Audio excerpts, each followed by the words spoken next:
So we are going to focus on concentration, specifically how this principle is implemented and its value related to the Montessori pedagogy. Before we dive in, I'd like to share just a few little tidbits with you about me as the host and the creator of this presentation. So for those of you who have not attended a session with me before, my name is Heather White. I'm a former Montessori classroom teacher, administrator, and in-home caregiver with almost 15 years of experience in the world of Montessori. Currently, I work as an educational consultant, an instructional guide for adult learners who are working to receive their certification in Montessori studies through the Center for Guided Montessori Studies. And I'm also a blog writer and content creator for several organizations, including the American Montessori Society, Guide and Grow, and Miro's Toys. I hold certifications from AMS, the American Montessori Society, in the 3 to 6 and 6 to 9 age groups, a master's in education with a concentration in Montessori studies, and an education specialist degree in school psychology. I'm also a nationally certified school psychologist. So without further ado, let's go ahead and take a look at what we'll cover today while we're together. We're going to start with a look at what concentration really is and what Dr. Maria Montessori had to say about this principle. Then we'll explore how the Montessori method naturally fosters concentration through things like the prepared environment and the carefully developed materials that Dr. Montessori herself created. I wanted to take just a few moments before we really get into the content and ask you all what you know about concentration. I'd love to know, feel free to either raise your hand or to enter into the chat what your definition of concentration is or what you believe its value might be in a classroom setting. Or even as a parent or caregiver, what would be the importance of seeing concentration or encouraging that and promoting it in your child? Even as an adult, how is it helpful for us that we would want to instill that in children? While you're thinking about that for just a moment and pondering over those questions, I wanted to share with you what Dr. Montessori had to say. In her book, The Absorbent Mind, when speaking about concentration, she said, the first essential for the child's development is concentration. It lays the whole basis for his character and social behavior. So you can see that Dr. Montessori placed quite a bit of value and emphasis on concentration. So I would love to hear some thoughts from you all on the importance of concentration, or even just what your definition of concentration is. What is concentration?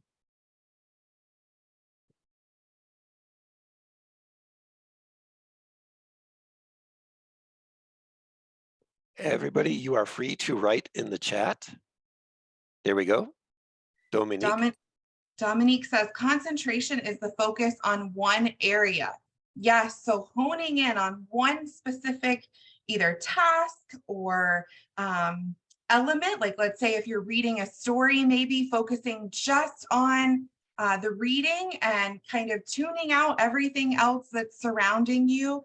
Absolutely. So that ability to really kind of hone in and eliminate distractions or outside factors. Full attention. Absolutely. Yes. Really making sure you're present in whatever that it is that you're doing and not being distracted by those outside things like we were saying just a moment ago. 100%.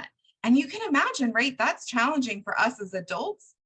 So imagine how difficult it is for a young child or even a adolescent, right? Who has so many things, I'm sure, going on in their brains and in their bodies as they're, learning and growing and developing. And Montessori really helps children be able to do these things that we're describing, give their full attention, be present, focus on one area.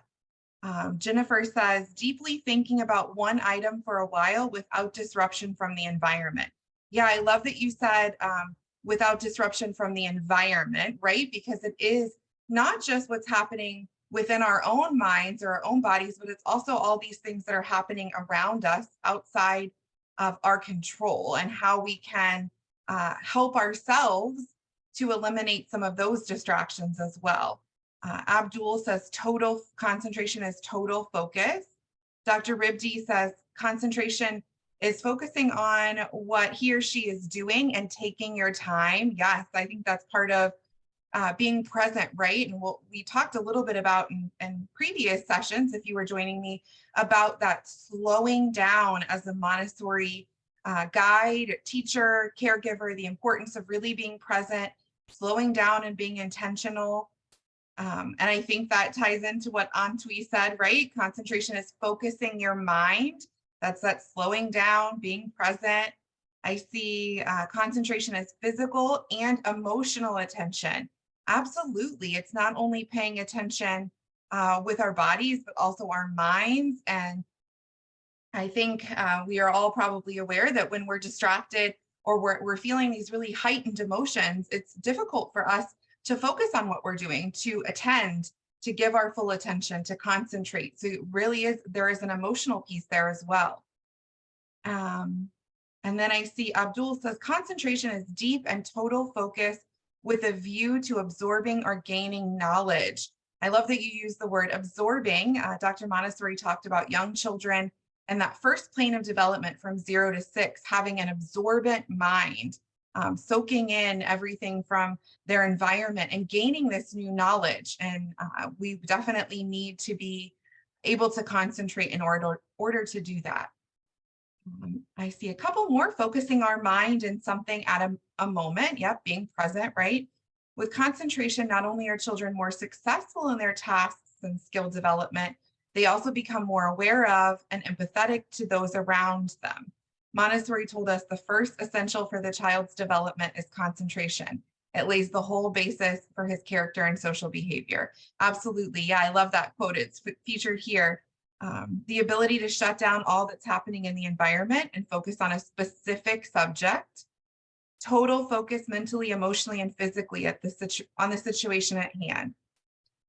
Thank you so much for all of those great insights and ideas about what concentration is and how important it might be.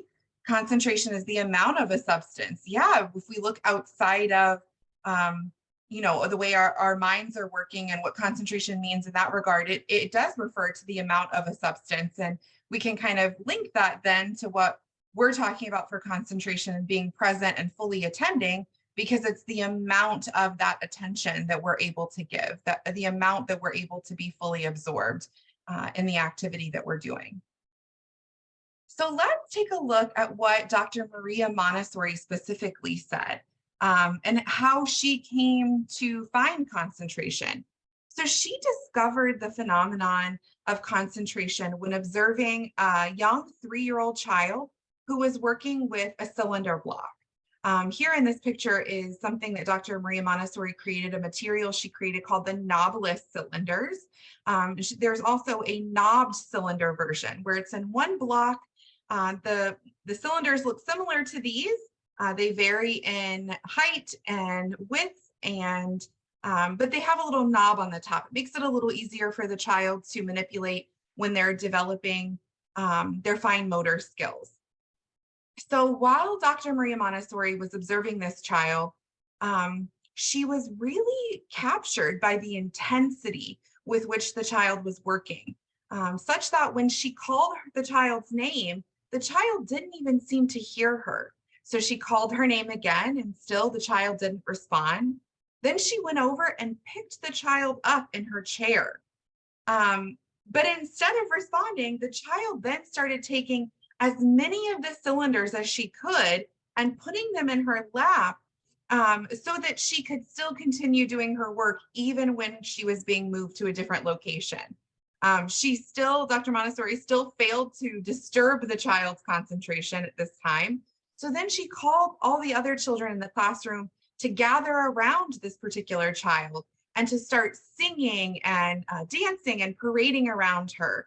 And Dr. Montessori counted how many times that this young child put the cylinders in and took them out of this block. And amidst all of this chaos going on around her, Dr. Montessori observed that this little girl was able to do this work 42 times. Within that, 40 of those repetitions were while she was standing because the chair had been moved. Dr. Montessori was so amazed by this observation and this extraordinary level of concentration that this small child demonstrated, that it really opened up an entire universe of possibility for her and what this phenomenon of concentration might be able to inspire and encourage in children. She recognized as early as 1906 in her studying that this development of concentration was absolutely essential to how children learn and grow and develop. And so she began with this foundational principle of concentration in her mind as she developed her philosophy and pedagogy. Her approach was really with the intention of awakening the child's attention or awakening this concentration by presenting materials that really meet a child's developmental needs and encourages that spontaneous repetition that she saw in that first young child, that first little girl, as they attempt to figure out how to complete this activity. She made it her goal to observe what objects or materials really attracted a child's attention so strongly that they became fixated upon it, much like that first little girl that she observed. Because that is what she found was key to really developing those powers of concentration. And then she used these observations and these findings in order to guide her interactions with children and then to carefully develop all of her materials that she later introduced. I'm going to check the chat here. I think we have a few more comments. I see total focus of your mind on something. The skill that one is able to block out all other thoughts going in their mind and also those environmental distractions in order to focus on a task. Concentration is contingent upon one's willpower. Absolutely. Help to awakening children. Yes. Trying to awaken their concentration and focus. And I also want to encourage you, if you do have thoughts or questions as we move forward, please feel free to enter them in the chat or to raise your hand. I would love for this to continue to be collaborative. So what Maria Montessori described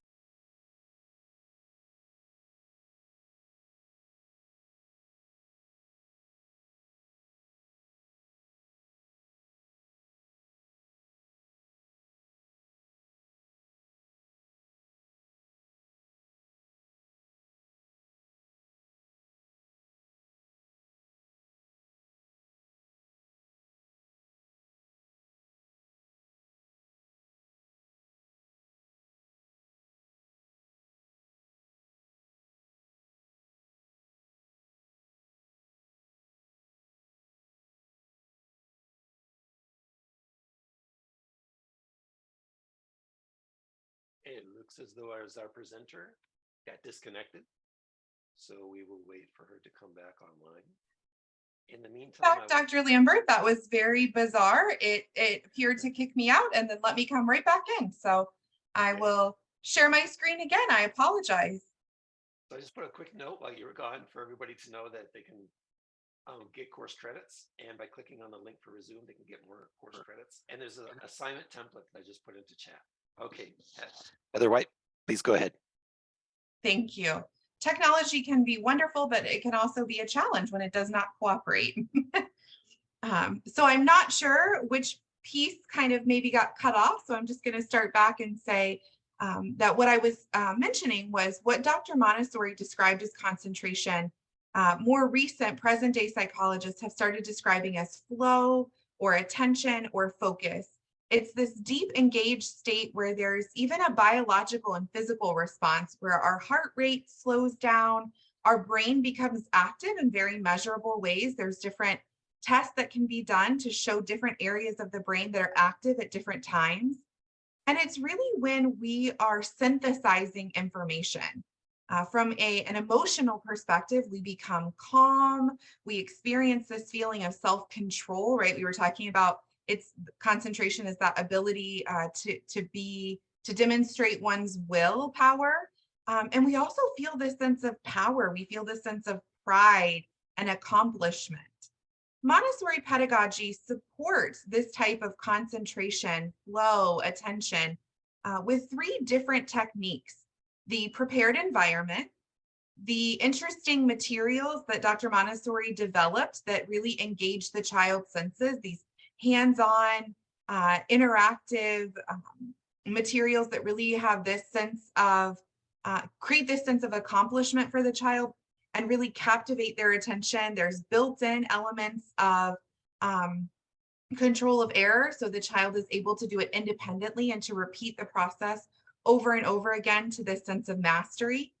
And then also Montessori pedagogy removes obstacles that might disrupt or distract the children. So a lot of you were mentioning this need to funnel out these distractions from the environment. Not only do we create what Dr. Montessori called a prepared environment, which is something that is designed to meet the child's needs specifically. You give them areas for movement, you give them small corners with maybe a rug or a floor table where they're able to get away from these distractions. But we also are very intentional as the teacher or the guide to make sure that we're not interrupting their concentration, that we're giving them this time to really engage in meaningful work so that we're not a disruption or a distraction. And the same thing in keeping an eye on the other students, right? The other children, to make sure that they're not becoming a disruption or a distraction for a child who's really focusing as well.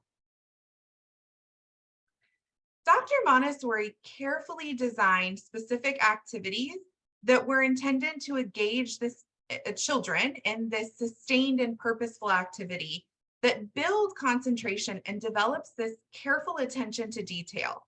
Again, she was inspired by that first observation of that little girl with the cylinders, right? And she set out to develop materials that would mimic that same process, that would not only attract the child's attention, so not only be visually appealing that the child wanted to interact and engage with the material, but would also help them build this organization in their mind, to learn about qualities in the world around them, and to explore these really minute differences and qualities so that they can begin to see and pick out the smallest of details.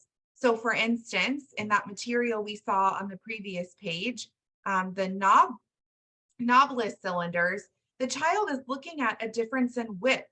The child might also work with materials where they're looking at a difference in height or color or size or shape.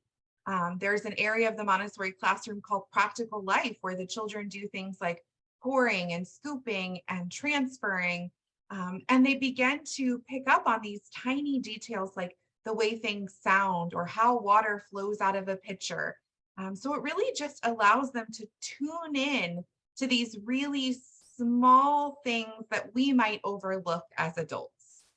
And it's these concrete learning experiences that Dr. Montessori really encouraged that help a child's brain start to filter out distractions and to control their impulses, to control that will that we talked about. The Montessori materials have very clear and distinct steps. They inspire that sense of intrinsic reward because the child is able to complete the task independently. And they're purposeful if they're chosen by the child. So that's where it's really important. Last week, if you were here, we talked about the concept of freedom within limits. So the ability to let the child make choices. You do set boundaries, you do set limits, but allowing the child, giving them these opportunities to make choices about the activities that they're doing really then encourages that meaningfulness or that purposefulness of the work that they're doing.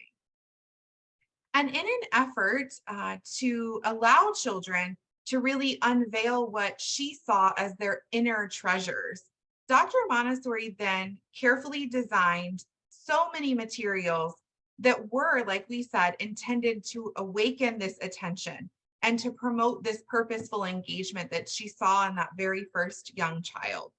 Each of the didactic materials that Dr. Montessori developed were designed very carefully to meet the child's developmental needs, depending on their age, and to encourage that repetition. because she found the more a child repeated a task, the more they understood its purpose, the more intrinsic reward and pride that they felt. And like we said, those clear and distinct steps and that control of error is what allows them to do so independently.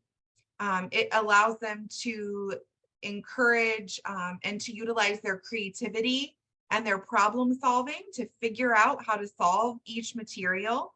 And they really fascinate the children because they become fully absorbed in the process of figuring them out, which further supports the development of their concentration. I briefly mentioned just a minute ago the area of the classroom in a Montessori classroom called practical life. So through her observations, Dr. Montessori discovered that young children, and when I say young children, I'm talking toddler age up until about a 6, sometimes a little bit older into 7 or 8, but typically it's that first plane of development, which would be 0 to 6. She discovered that these children really have a desire to engage in the practical activities that they see adults doing. They seek not only to imitate the work that we're doing, but also to engage in meaningful practical activities themselves. So with this knowledge, she created an area of the Montessori curriculum that we now call practical life. Activities in practical life for young children include things like sweeping, hand washing, pouring, polishing. For older children, it might be things like planning a party, learning how to answer a phone call or take a message, grocery shopping, right? Anything that's a practical skill that you need in your life. And these practical activities encourages the child to become completely involved in the activity for its own sake, because it is very purposeful for them.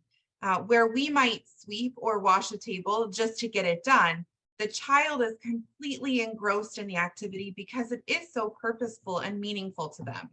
So these activities really promote this sense of coordination, of order and independence, while also building the child's attention to detail and supporting that ever-growing concentration.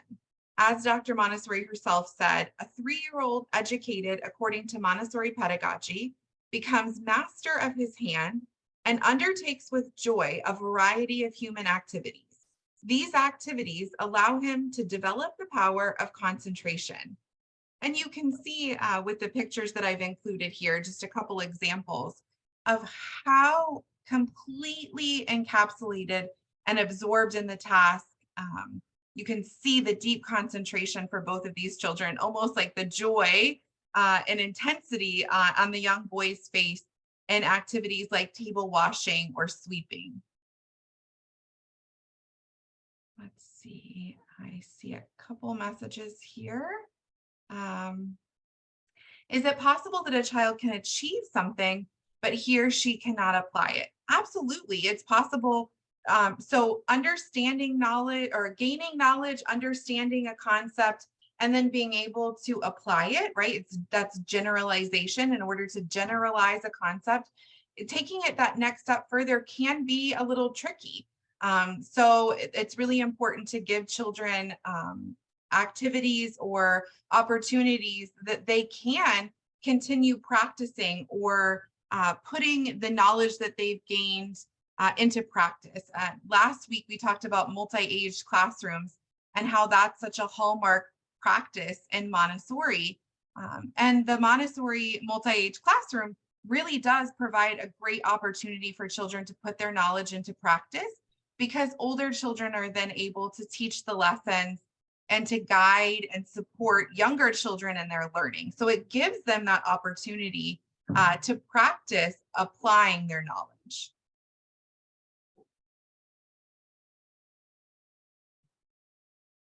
So the next area that I wanted to focus on that's supported in a Montessori classroom is the idea of student agency. This really fosters concentration as well. So in a Montessori classroom, active involvement for the students are encouraged in these practical life activities and opportunities that we described, not only in things like window washing, table washing, sweeping, right? Not just in the care of the environment, but also in the way that children are encouraged to voice their opinions. Their thoughts and feelings are encouraged. The guides, which is the word that Dr. Montessori used for teachers, really make time to ask the children what they think or to ask the children how they feel about things. And through this, the children start to understand that their actions contribute to the well-being of others and the well-being and growth of the group or a community as a whole, which is absolutely essential, right? For as we learn and grow and become parts of communities as adults, whether that's neighborhoods or cities or work groups, right? Knowing that they have a role to play and that they're able to help and they can make a difference allows the child to feel more confident and in control. And that confidence and control that they feel, right, going back to that will we were talking about, that control and that confidence then creates this sense of calm, which allows them to attend to the task at hand more efficiently. So promoting student agency is really, really beneficial to encouraging um, the screen is presently on student agency. Yes. So that's what we're describing right now. I apologize if it went forward too soon. But that's really what it is focusing on, is building a child's confidence and capability and control, which is then going to allow them to really focus on the task at hand. Children are adventurous in nature. How can we ensure their safety? Absolutely, they're adventurous by nature. They like to take risks.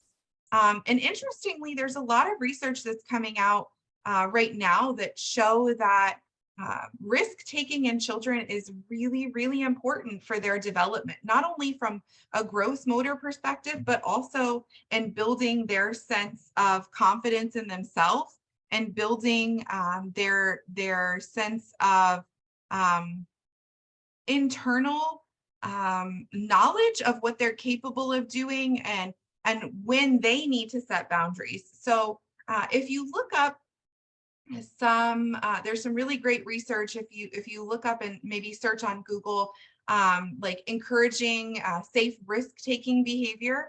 It really more is about preparing that environment, like we talked about, creating an environment that allows safe opportunities for children to engage in this risk-taking behavior. What that might look like is for a young child, let's say a toddler, 3 and a little older, preschool, 3, 4, maybe you have a balance beam, but maybe the balance beam is only 2 or 3 inches off the ground. As the child gets older, you can raise the balance beam because they have more control over their gross motor skills and their movements and are then able to handle that higher level of risk.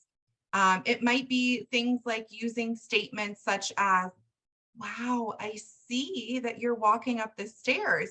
Do you see how tall the stairs are? So instead of saying things like, oh, be careful, or oh, that's dangerous, right? Instead of saying things that's going to discourage the child or kind of quell their confidence and their sense of independence, you really just want to draw their attention to things that you're seeing that look a little bit dangerous or that look a little bit scary to you so that they start to notice those types of things as well. So I wanted to pause and to give you guys the opportunity to reflect for just a moment about what we've talked about and to think about as an adult, whether you're working, maybe you're reading a book at home that you're really enjoying, how does it feel when you're interrupted?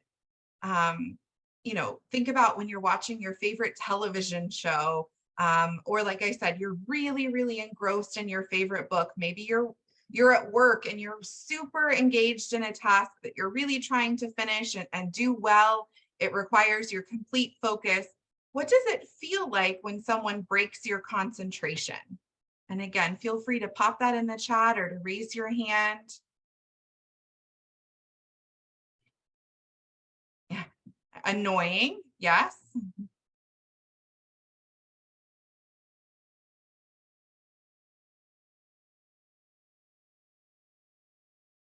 You lose focus, slighted.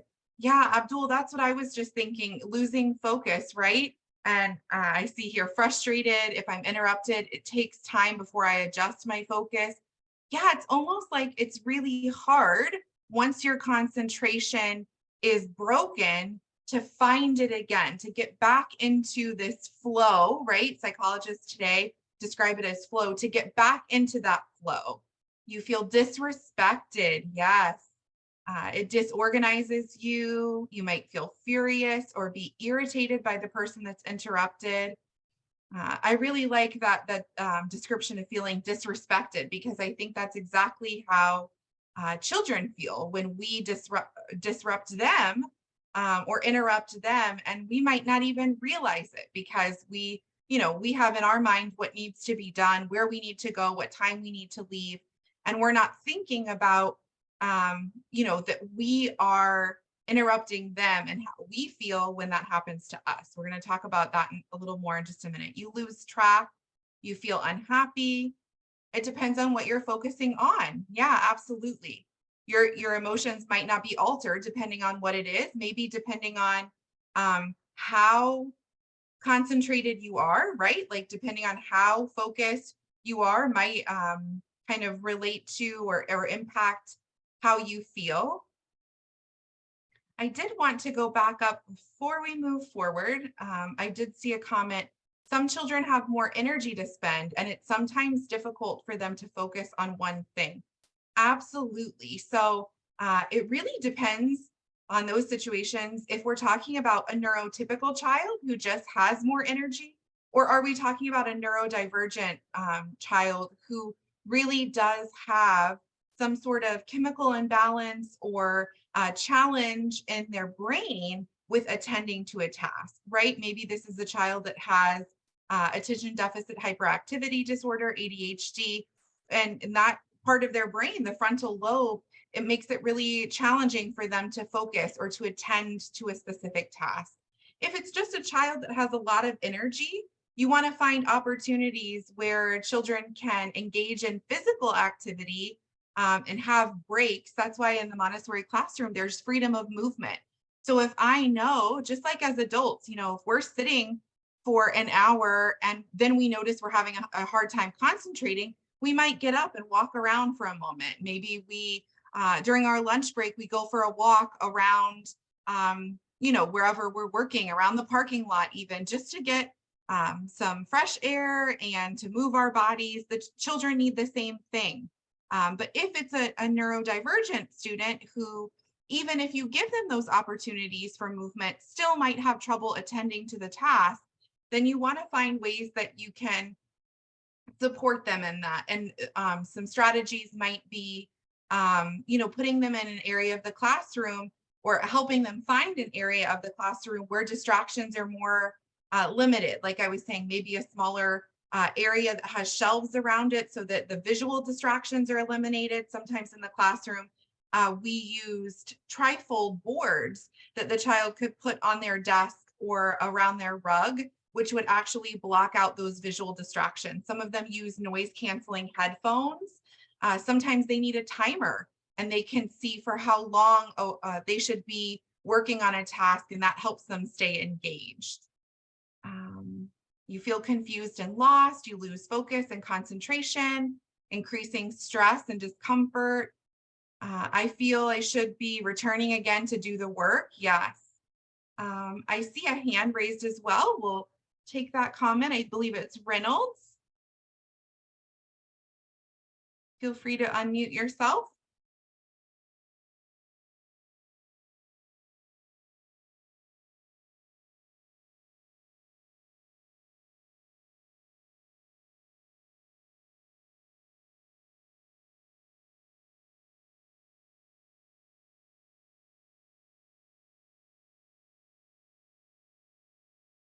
Okay, it looks as though, yep, no, Heather White is back. I'm here. I believe Reynolds maybe has a question. I Okay, was asking Reynolds to unmute himself, but I think he might be having a little bit of challenge uh, navigating. Reynolds, are you able to unmute yourself?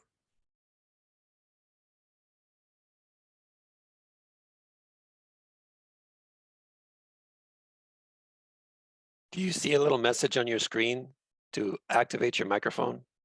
Um,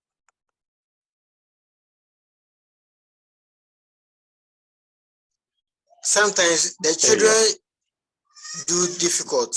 When you ask them to do something, they don't want to do. And is it that are they feel happy or what? Or sometimes, or if sometimes it is in their mind that they always do that, or is it pressure that they always do that? I don't understand some of the children. Mhm. Yeah, I just want to clarify. I think we only got part of your question, but it sounded like you were saying sometimes when you're asking a child to do something that they don't always do what you're asking them to do. Is that correct? Yeah, yes, Yeah. madam. Yes, absolutely. So again, right, I think it's important for us as the adult to step back and think about what was happening when we asked the child to do something. For instance, were they playing with blocks and we told them it's time to leave the house, get your shoes on, and they keep playing with the blocks, acting like they didn't even hear us. Or maybe we're at the park or we're at recess if we're a teacher, we're at recess and we tell them it's time to go inside and they refuse to leave the playground. They don't line up like we're asking them to. Um, it really is the same situation as if we were doing something we really enjoyed and all of a sudden think about your parent or even a significant other, a spouse. Let's say you're reading your favorite book and you have in your mind, I'm going to keep reading until I don't want to read anymore. And then all of a sudden your spouse or your significant other comes in and says, okay, time to put the book away. We need to go to the store. You're going to feel really frustrated. You might ignore them and keep reading. If you're a young child and you experience this flood of emotion, for us as adults, we experience the emotion, but we've learned how to control them or how to have this impulse control. For young children, when they have this flood of emotion, they don't know a lot of times, they haven't developed those skills to regulate themselves, the self-regulation. So they become dysregulated. They might start throwing a tantrum. They might start crying. They might hit someone. They lay down on the floor and kick and scream because they don't want to leave the park or the playground if they're at recess. So it's important for us to try to not interrupt children, Dr. Montessori said, when they're engaged in these really meaningful, purposeful tasks. But if we do need to, right, because there are some situations where we do have to interrupt them.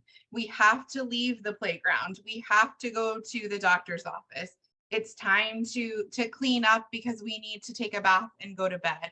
And that we need to do so, or we should try to do so in a respectful way. Maybe we tell the child, okay, we have 5 more minutes left at the playground. Do you want to swing 10 more times or do you want to go down the slide 3 more times? So we've given them a transition warning, right? We've given them a prompt that soon it's going to be time to leave. And we've given them a choice. So we've empowered them. We didn't say it's time to leave the park, get in the car. We said we need to leave the park in 5 minutes. Do you want to do this or this until it's time to leave? And then when, let's say they choose, going down the slide and you count with them. Okay, we get 5 turns down the slide. 1, 2, okay, 3 more turns. And then when they're done, you say, you went down the slide 5 times. Now it's time to leave the park. And if they're upset, because sometimes they still have those big emotions, you just acknowledge and validate how they're feeling. You say, you're really upset. It's hard to leave the park. You really like the park. Would you like to hold my right hand or my left hand while we walk to the car? So you've acknowledged how they feel, you validated them, and you're empowering them once again by giving them a choice. Again, sometimes children aren't going to be in a place where they're able to choose if they're flooded or overcome with emotion. So you might have to choose for them, especially in situations where there is a timeline or a safety concern.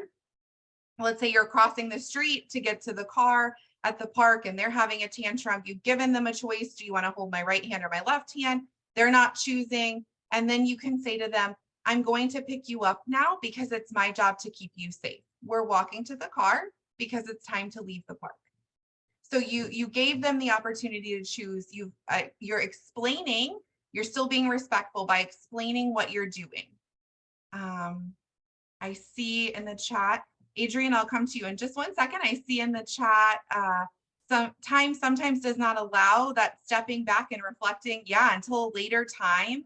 And that limits the learning in the moment as an adult. So I can only imagine what it feels like for the child who would like to learn from the adult or from the situation, given that children want to do what they see the adults do. Yeah, absolutely.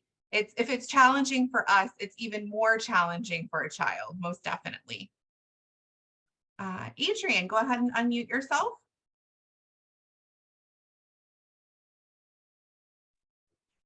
Hello, can you hear me? We can, yes. Yes, I've got a question.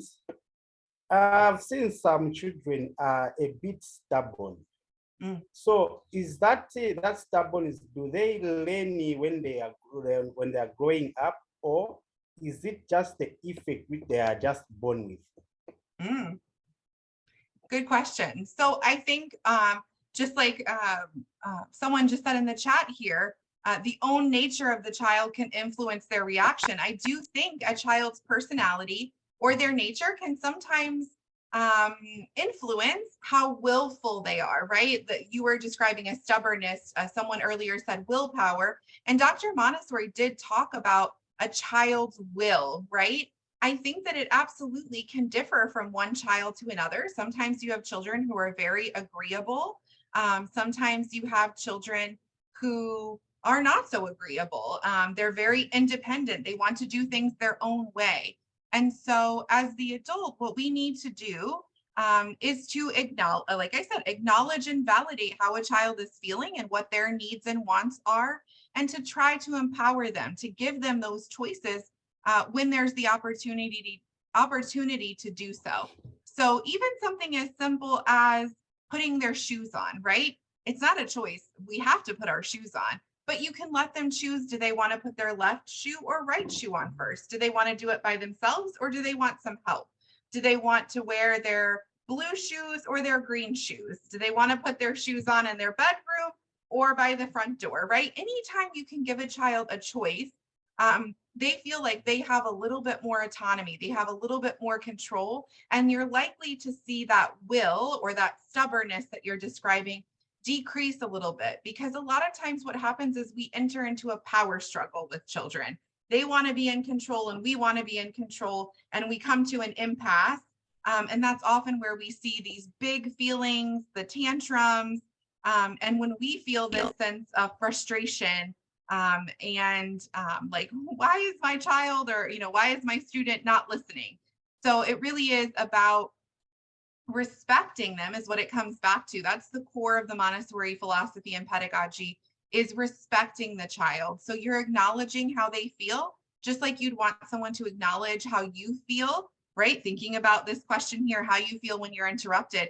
If you're frustrated, if you're furious, if you have trouble focusing again, the child might be feeling something like that as well. So acknowledging that they feel that way, if you had to interrupt them for one reason or another, acknowledging, I can tell you're upset because you really wanted to play with your train. You set the limit, then it's time to clean up because we have to go to bed. And then you give them a choice. So again, it goes back to that concept of freedom within limits, right? You are setting the limit that it's time to go to bed and it's time to clean up. But you are giving them a choice, and somewhere in that, whether that looks like what pajamas they want to wear, do they want to clean up by themselves or with you? The other thing you can do, and I see here, Reynolds said sometimes they intentionally don't want to work. Absolutely, there's other things they want to do. If you can set the limit, right? Like, this is what we're doing right now, but give them a choice within that. Or some children making things into a game, right? If we're talking about cleaning up, because that's a big thing. Sometimes children don't want to clean their rooms. Make it into a game. I'm going to set a timer for 3 minutes, and I want to see if you can clean up all the blocks before the timer goes off. Do you think you can do it? Or something like, it's time to go to the bathtub now. Do you want, for a younger child, do you want to hop like a bunny or do you want to slither like a snake? So it's all about just trying to think about how you can respect the child and create an environment, not just physical, but also emotional environment that really supports their needs.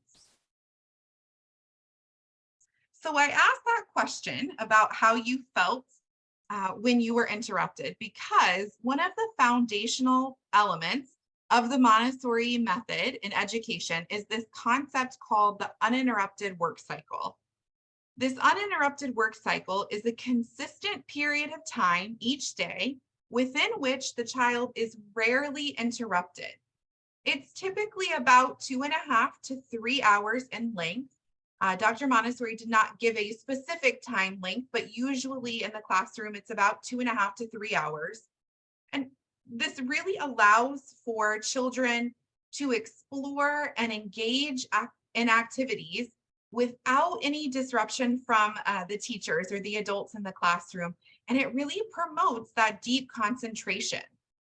And Dr. Maria Montessori noted through her careful observations that in the first hour and 20 minutes of this uninterrupted work cycle, that children typically choose a really easy initial task, followed by a moderately challenging activity.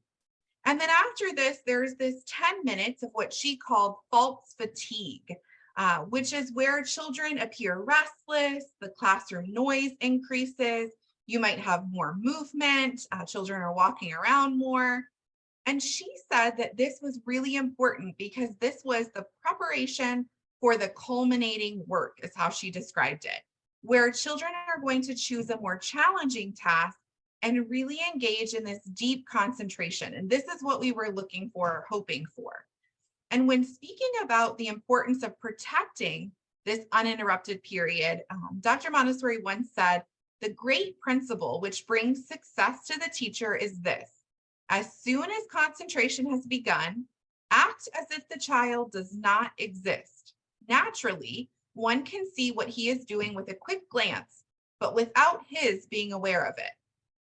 And so then what she saw was when a child completed this really meaningful task that was challenging and they were deeply concentrated on, then there's this final period of contemplation that she saw, where children appear deeply satisfied and at peace. They're very reflective.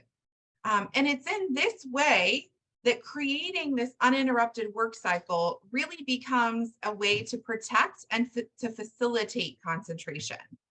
So I wanted to show you an example of what this might look like. So Dr. Montessori created these what she called concentration graphs. And I apologize, it's a little blurry. I tried to make it as large as I could so you all could see. But she used these tools, these concentration graphs, when she was observing to measure students' engagement and their concentration during these uninterrupted work cycles. In this graph here, you can see and the times across the bottom. So this was from 9 a.m. to noon. Anything above the middle line would be work. These are activities that Dr. Montessori saw promoted focus and concentration. The higher the line goes in this area, the deeper the focus and concentration. Below the middle line is called disorder. So these are things, it's not necessarily, it may be negative behavior, right? They're distracting or disrupting others, but it might also just be that the child is not deeply engaged in a task themselves. They're not being disruptive, but they've just not found that niche that's allowing this deep focus and concentration.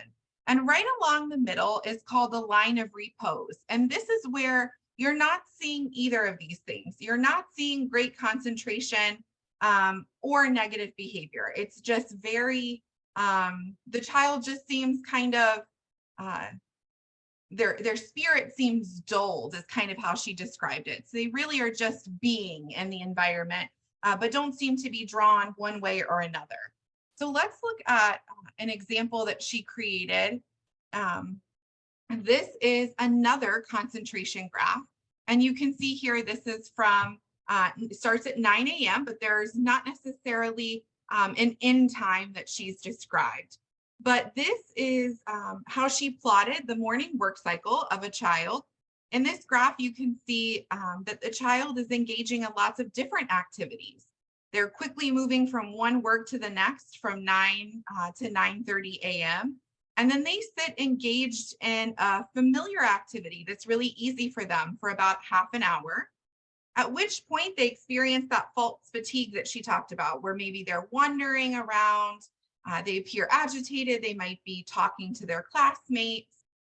And then she said, if we allow them to move through that false fatigue on their own, which the child here did, and we don't redirect them, we don't try to make them go back to work, we don't tell them they need to be quiet, we just let it happen, that then they engage back in meaningful concentration. So you can see here from 10 and a half, or 10:30 to 11 a.m., 11:30, the child is doing this new and difficult work, and their concentration continues to increase until they complete the task around 11:30. And then that's when we see that cessation, that calming that the Dr. Montessori was talking about that we mentioned in the previous slide, where there's just this sense of peace and reflectiveness.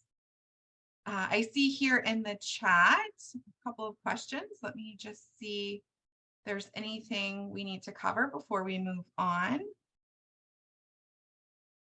Yes, you will get a copy of the presentation so that you can see it a bit larger. Absolutely.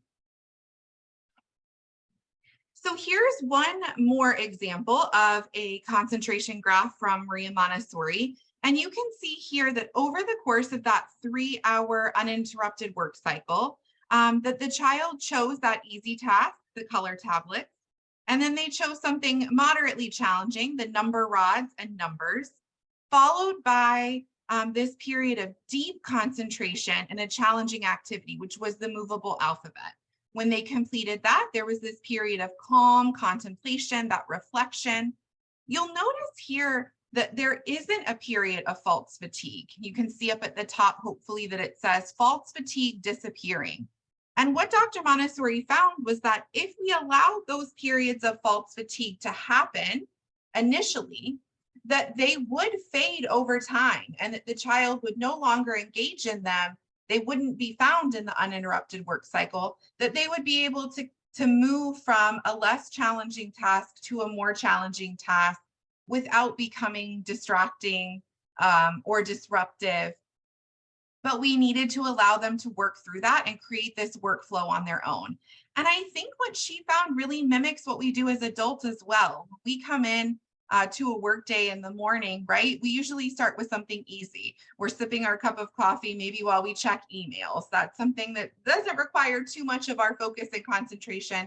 Then maybe we choose something a little bit more challenging that needs a little bit more attention and focus. And then we dive into a project that really requires a lot of our attention and concentration in order to be done really well. And then often we take a break because we might be spent, whether that's physically or emotionally, intellectually. And this is the same pattern Dr. Montessori observed in the classroom. I wanted to share with you, and hopefully the video will work. I know it worked last week, but then I had trouble getting out of it. So we'll see what happens. Again, technology is wonderful when it helps us. But this is a short video from the National Center for Montessori in the Public Sector. And it gives you a glimpse into what concentration really looks like in a Montessori classroom. We've talked a lot about it philosophically and pedagogically. So I really wanted you to get a little look at what this development of concentration can look like from an outside or to an outsider.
see here, hopefully you were able to see in the video that whether it was a child that was reading, or if it was a child who was using the scissors, or my favorite is, I'm gonna have to stop my share and start again, so give me 1 second.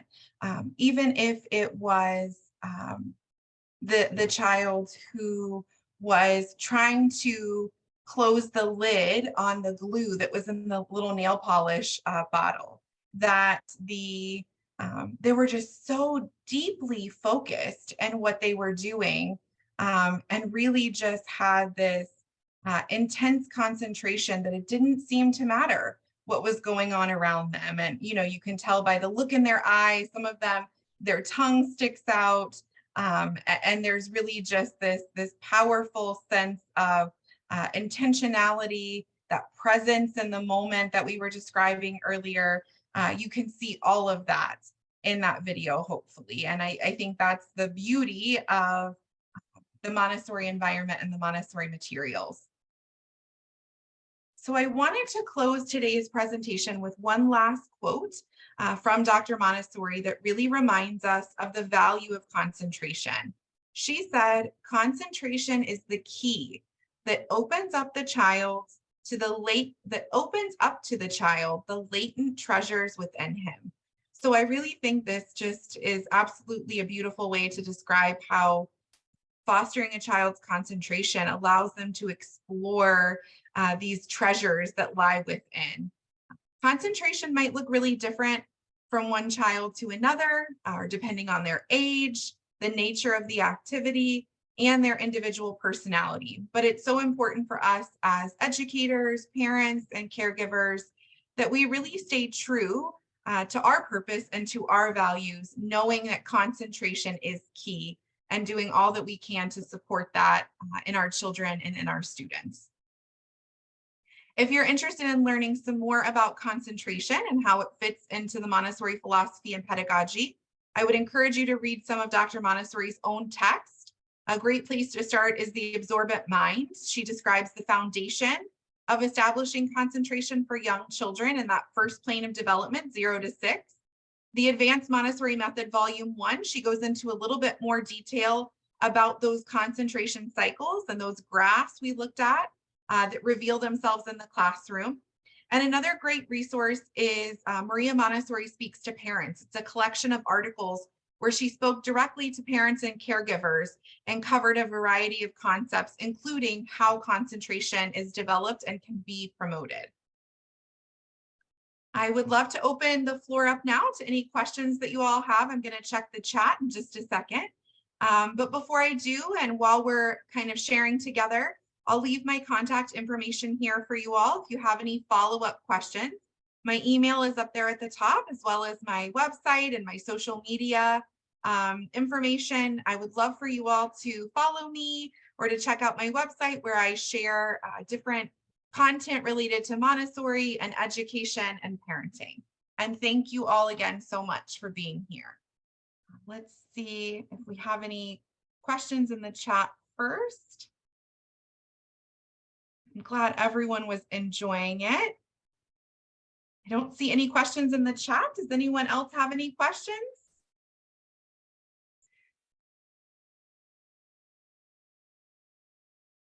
I do see Deanne. I will type, my website's listed there on screen, but I'll also put it in the chat for you if that is a little easier, so that you could copy it and paste it if you'd like.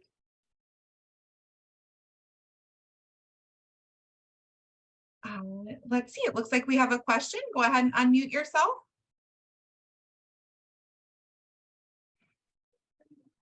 Hello. Hello. Good evening.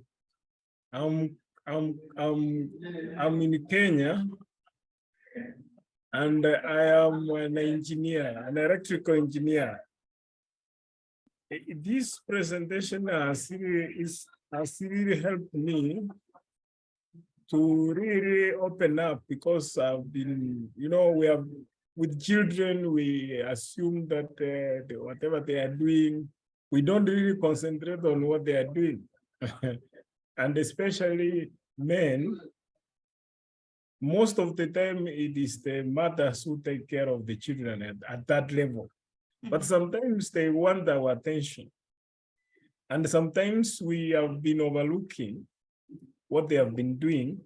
And I think that one has not been held to them. So I thank you for the presentation, because now it has made me to understand why kids react the way they react, why they want to play at some point, why they want you to take them by force for a walk, and so on. Thank you very much. I'm happy for this presentation. Thank you. Thank you so much. I'm glad that it was helpful and that you enjoyed it. Very much. I enjoyed it very much. Thank you. Thank you. Yes. I do see a question in the chat. Can you give some advice to increase their concentration? Can you tell me, is there a child of a specific age that you're thinking about?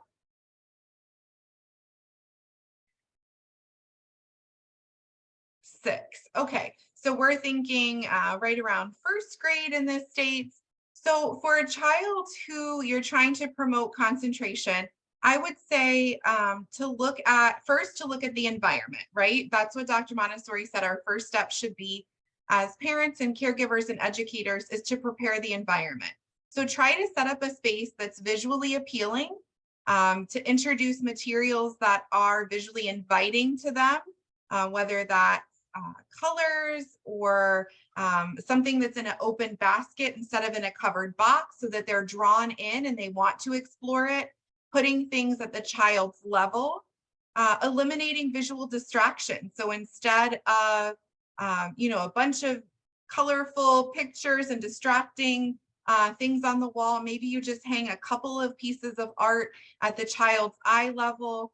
So just being very intentional about this space and about the activities that are presented. Maybe you display them against the wall, on a windowsill, or on a child-sized shelf, so that they're able to access them independently, leaving space between them so that everything has its own place. And then I would say looking very carefully at the materials that are there. Do the materials that you have really speak to the child's interests? Consider what they're interested in and think about ways that you can introduce activities aligned with those interests. So let's say your 6-year-old is really interested in cars. Obviously, you don't want them just playing with cars all day, but maybe they could match, if they're 6, they might be starting to read. Maybe they could use the cars to count. Maybe you could introduce books about cars. So really just looking at observing what they're interested in and trying to introduce activities aligned with those interests, because that will promote their concentration. I also think that it's important, like we said, to think about and consider their need for movement when they need a break to walk around, maybe to walk around the neighborhood, ride their bike, even to just get up and walk around the classroom. Maybe there's opportunities for them to do things like yoga or stretching when they need a little movement break, because then they can re-engage and get back into that sense of concentration as well. I did see 2 more questions, I believe, in the chat. I see, can the principles you've explored through your presentation be applied to the case of adults? Absolutely. I think that it's important, think about yourself. I think it's important to start there, right? And to consider, much like that question I posed about how you feel when you're interrupted, think about how your staff or your faculty might feel, your team, when they're interrupted. How can you promote their concentration? You can prepare the environment in a way that eliminates distractions and disruptions. You can give them uninterrupted periods that they can engage in this deep and meaningful concentration and purposeful work, so that they're able to really be present in the moment and to give their full attention to the tasks at hand. Like I was saying, maybe you help them, or you help yourself set up a structure where, keeping in mind that period of concentration, that uninterrupted work cycle that Dr. Montessori talked about, where you start with something that's more that's much easier for you, like checking your email. Okay, I'm going to check my email for 30 minutes while I drink my coffee. Then I'm going to do something slightly more challenging for about 30 or 45 minutes. Then I'll take a little break. If you feel like you need that false fatigue, maybe you're not quite there yet where it's disappearing. And then you do a task that's really purposeful and needs that deep concentration. Any recommendations for dealing with an older student who constantly sleeps despite the teacher's best effort? So I really think that's tricky, right? It sounds like if we think about Maslow's hierarchy of needs, if your basic needs aren't met, if you are lacking sleep, if you're lacking good nutrition, food and water, it's really difficult to meet any of your other needs. It's going to be really challenging for that child to focus, to concentrate, to engage in work because their needs aren't met. Again, put yourself in that position. Think about if you weren't getting adequate sleep, would you be able to focus and to attend and to do a really challenging task? Most likely not. And if you did, you probably might start to feel this overwhelming fatigue. You might start to feel this frustration. So that might be a conversation that you need to have. I've had that conversation myself, actually, as an educator with the parents, letting them know, you know, when your child comes in, they're really sleepy. I had a second and third grader who ended up taking care of her younger brother, and she was so tired because she was in charge they played competitive golf, and she was so tired when she would come into the classroom every day because after they got home from competitive golf, it was her responsibility to go to the clubhouse with him in their neighborhood to get dinner, to come home, to help him get a bath and get to bed, to get her own bath and get to bed. And she was just exhausted. She wasn't able to really attend to anything in the classroom. So that really is, I think, more of a conversation with parents that they just need to try to promote better sleep habits. Sleep really is so important, and so is a good diet to being able to concentrate and engage in this deep, meaningful work, even for children. Is not the children concentration not the same as the one of the adult, except the only difference is that our span of concentration is much longer? Absolutely. Yep. And we start with easy tasks and move to harder ones. We most certainly do. How can this topic help children from Africa to any coordination? So the principles that Dr. Montessori introduced and her philosophy and pedagogy is used globally. So I think this applies to children anywhere. I think it might be a little bit different to consider what the prepared environment looks like. Maybe you don't have all of the Montessori materials. Maybe it's different activities that align with the curriculum that you use or that align with the children's interests specifically. But the same ideas of respecting the child, of trying to provide these periods of uninterrupted work time for them, acknowledging and validating their feelings, offering choices, all of those same principles, I think, can absolutely be applied regardless of where you are in the world, how old the child or adult is, right? I think they are universal principles, most definitely.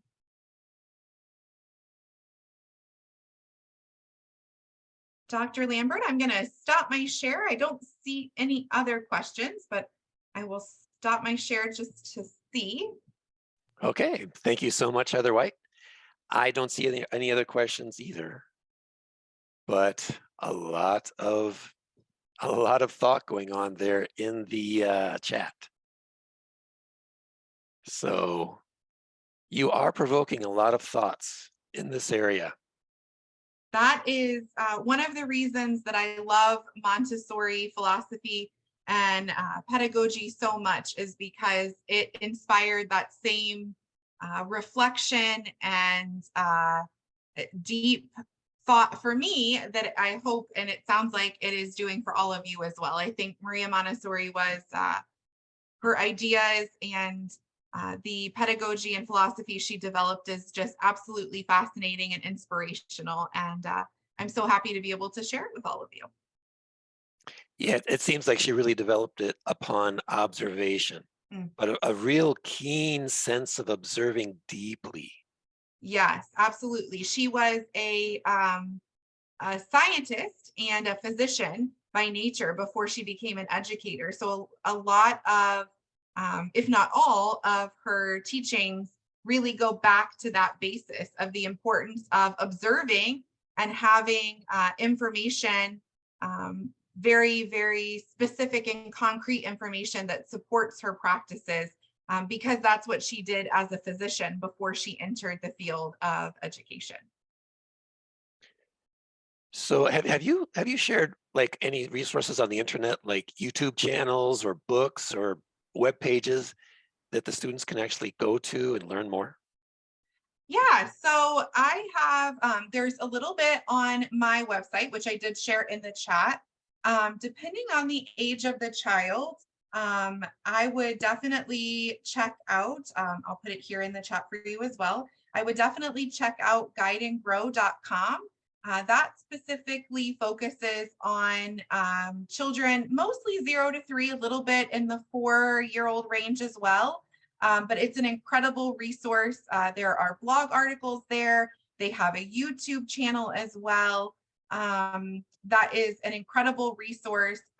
Like I recommended in the PowerPoint, I think the best way to learn is to read Dr. Montessori's own text, but some other great resources if you have younger children. Again, in that first plane of development, the Montessori Baby or the Montessori Toddler by Simone Davies is a great read. How to Talk So Kids Will Listen is another great book. We've talked about that in previous classes as well. Again, it focuses on that acknowledging and validating feelings, offering choices, creating a game out of things so that children are encouraged to participate. I believe that, let's see, I'm trying to think of others for a little bit older children. There is another great resource called How to Raise an Amazing Child, the Montessori Way, and also Montessori for Every Family. Those are great resources if you're looking for practical applications and strategies for Montessori, more as a parent or a caregiver. And it can be even for families who aren't using Montessori as an educational philosophy, but want to use it more as a parenting philosophy as well. And lastly, Hapa Family Vlog on YouTube is an incredible resource. They are a family that implements Montessori practices and principles, and she has an overwhelming amount of helpful resources on her YouTube channel.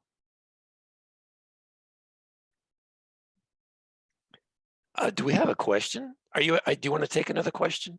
Yeah, we can take one more. It looks like maybe Chris has a question. Go ahead and unmute yourself, Chris.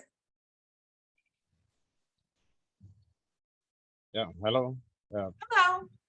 Yeah, thank you very much for your presentation. It's just amazing. I have a challenge with one of the sister's son. He's 7 years, but it's just in the way of fighting, doing things abnormally, but we don't know how to go about it. They have been laid off from school all the time, and they said they should be taking a pill that is higher, like someone who is having mental disorder, but we discovered that no, that is not the situation. But it's such a child, how can you go about it and making him amazing or become a good child? So I just want to make sure I understood you correctly. It sounds like maybe it was a situation similar to what we were discussing earlier with Reynolds, that it's a child that's presenting challenging behaviors that when you're asking them to do something or trying to get them to cooperate, that you're experiencing pushback, right? Yeah, that's what I'm. And yeah. Another issue is that it can be crying, even small thing, you will just be shouting, screaming, like, oh God. Scaring everybody in the house. What kind of symptoms is that, and what can you cure? Yeah. So if you think about your brain, the bottom part of your brain, you can think about it like your fist. The bottom part is the emotional part of your brain, and the top part is the thinking and the rational part of your brain. So people often describe it. Dan Siegel says children flip their lid. So they literally cannot access the thinking and rational part of their brain when they're flooded with emotion, because their brain literally flips open, if you think about it that way, and they're totally down here in the emotional part of their brain. And that's because, like I was saying earlier, over time as adults, we've developed strategies to regulate ourselves. When we have these big emotions, when we are frustrated, when we're sad, even when we're really joyful or excited, we've learned different situations, different environments where different emotional responses are appropriate or are inappropriate. And we found ways that we can regulate those feelings. So we might, if we're feeling really frustrated, we might leave the room. We might, find something that we're able to, an outlet that makes us feel better, whether that's listening to music or journaling or taking a walk, getting a breath of fresh air, drinking a glass of water. But children don't know yet those strategies, especially they don't know which ones work for them and which ones do not. So that's where we really have to help children in modeling what it looks like to become regulated, to regulate our emotions. When we're feeling upset, we model it for them. When we notice they're feeling upset, we help them, we coach them through what it looks like to regulate their emotions. Help them identify how they're feeling. Say something like, it looks like you're feeling really upset. It's okay to feel upset. And then ask them, would it help you if I gave you a hug, or would you like a minute to be by yourself? So give them options of things that make you feel better and let them choose, because then you're still empowering them. And I would say that same response is appropriate when you need children to do something and they're giving you pushback, right? Again, you don't want to enter a power struggle with them. You want to acknowledge that they want to do something other than what you're asking them. You want to set the limit. I see that you want to play with your train. It's time to clean up, to go to bed. And then give them a choice. Do you want to clean up the caboose, or do you want to clean up the middle piece first? Do you want to clean up by yourself or with me? Do you want to put the tracks away? Make it a game like we talked about. I think that you'll find that book, How to Talk So Kids Will Listen, and there's a couple different versions. How to Talk So Kids Will Listen, and Listen So Kids Will Talk. How to Talk So Little Kids Will Listen. How to Talk When Kids Won't Listen. There's a few versions, but the strategies there are aligned with Montessori principles and practices, like respecting the child, but are so helpful for children of all different ages. So I would definitely encourage you to check that out. Okay, so my last question, please. You are so amazing and wonderful presenter. I really love this. Because raising a children is scary. We are all confused about in this world. It's just the grace of God that we can be able to bring up a child and say it's good. Please, you're married. I want to be a friend. So I'll have a time and communicate with you if you don't mind, because you have a resource of things to raise the children. Yes. Absolutely, it takes a village, right? And I think you're absolutely right that we're all doing the best we can. We're all, I think sometimes we're in the trenches in these situations you're describing where children give us pushback or they're exhibiting challenging behaviors. They're overcome with emotions. We're overcome with emotions. And what do, right?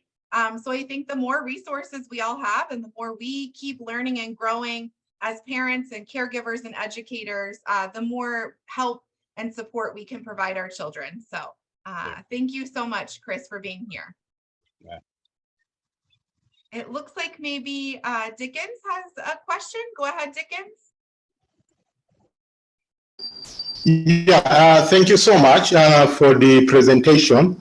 I work in the community And one of the programs I work on is called Real Fathers, Responsible, Engaged and Loving Fathers. And we try to teach parents parenting skills, positive parenting skills, ways of communicating with their children, but also disciplining children in a positive way, and a positive communication with the couples, I mean with the spouses.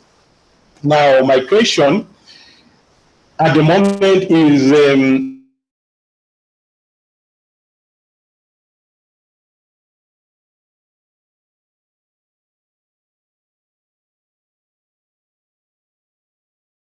I think we might have lost you, Dickens. Are you still there?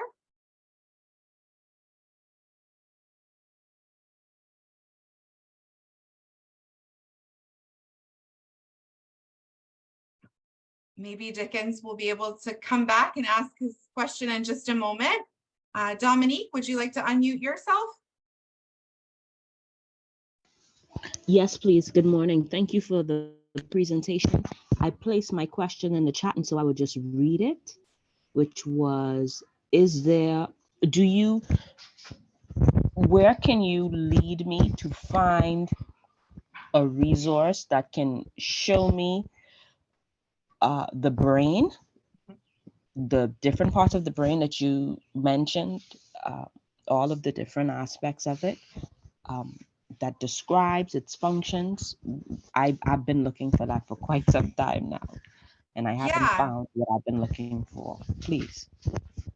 Absolutely. So Dan Siegel, I was going to see if I could pull up his website to share the link there for you. Dan Siegel is a really great resource on information about the brain and what that looks like for children and how that relates to their behavior and to their emotions.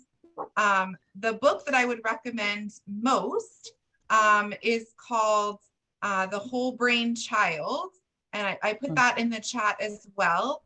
Here is a link to Dan's website, and he does a lot of other work about the brain, and he's actually a professor of psychiatry. So there's other things on his website as well, not just related to children, but that there are a lot of helpful blogs there about the way the brain works and the science behind how the brain works. But the book I would specifically take a look at as well is The Whole Brain Child. It's a wonderful resource and kind of goes through that discussion we were talking about flipping the lid specifically. God bless you. Thank you. You're welcome. Thank you, Dominique. Thank you.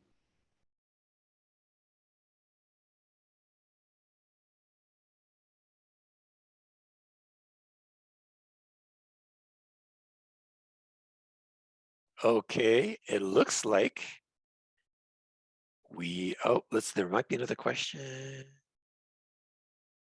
Nope, no more questions. I think that'll do it. Wonderful.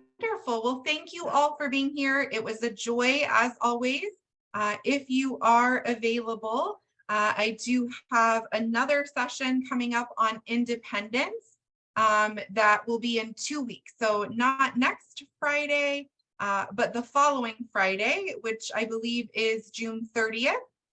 We will have another talk on how the Montessori philosophy and pedagogy encourages and promotes independence. So I would love to see you all there as well. Okay, and just for everybody's information, I just put into chat an assignment template so that if you want to download that, write an assignment about concentration for children, everything its importance, how to recognize it, how to cultivate it. You have the template there. Okay, Heather White, thank you so much.